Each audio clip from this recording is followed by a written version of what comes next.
The Persian Gulf is currently one calculated decision away from a blackout that could span the entire peninsula. For over a month, the US and Iran have traded escalating blows. America launched targeted airstrikes, and Iran responded with proxy attacks, disrupting shipping through the Strait of Hormuz and driving global oil prices upward. Now that cycle of retaliation has reached a limit. President Donald Trump has issued a final ultimatum. Iran must agree to a deal and reopen the Strait of Hormuz by Tuesday. If that Tuesday deadline passes without an agreement, the White House is threatening expanded military strikes designed to hit strategic sites across all of Iran.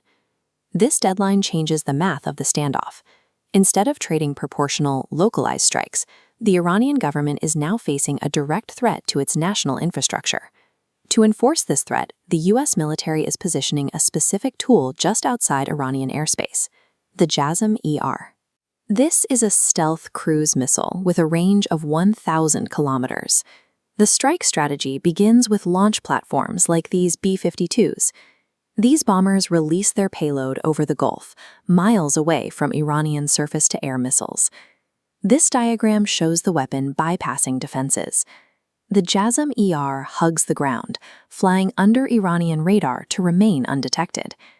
In the terminal phase, an infrared seeker identifies the target, allowing meter-level precision hits against deeply buried bunkers.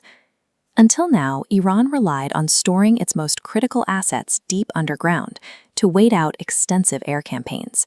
This missile negates that defense, allowing the US to destroy fortified targets without putting human pilots at risk of capture.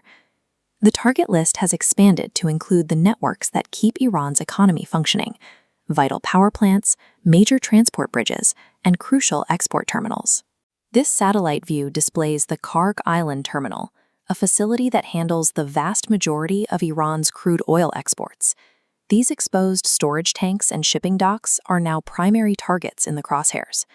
This overhead view shows a heavily structured nuclear facility. Even these complexes, with their reinforced containment domes and subterranean levels, are prioritized for destruction under the new strike parameters. The objective is to shatter the country's logistical and economic backbone, intentionally forcing a domestic collapse before a single ground troop is even deployed. Tehran is refusing to concede. Iranian military leaders publicly mocked the ultimatum as a sign of American helplessness, issuing their own counter-warning. If the US strikes, the gates of hell will open. That threat is backed by active hardware. Iran maintains a stockpile of highly mobile, ready-to-launch ballistic missiles that are fully fueled and positioned, despite the looming American stealth threat. This map illustrates Iran's strategy of asymmetric warfare. Iran knows it cannot win a direct air war, so their missiles are programmed to bypass US naval fleets entirely and strike land targets in neighboring Saudi Arabia and the United Arab Emirates. If those missiles launch, the resulting chaos would immediately freeze the primary maritime shipping lanes through the Gulf, halting the flow of international trade. This is effectively a regional hostage strategy. Iran is forcing the world to choose between the survival of the Iranian government and a catastrophic freeze to the global economy. We are already seeing the financial panic play out. Driven by the threat of these competing strikes, the price of crude oil has rocketed back past $100 a barrel. The current standoff leaves little room for middle ground. Either a back-channel diplomatic agreement is reached tonight, or the carrier groups positioned off the coast will begin their strikes. As the Tuesday deadline expires, one question remains. When the clock runs out and the first stealth missile fires, is it a localized tactical strike or the opening salvo of a global conflict?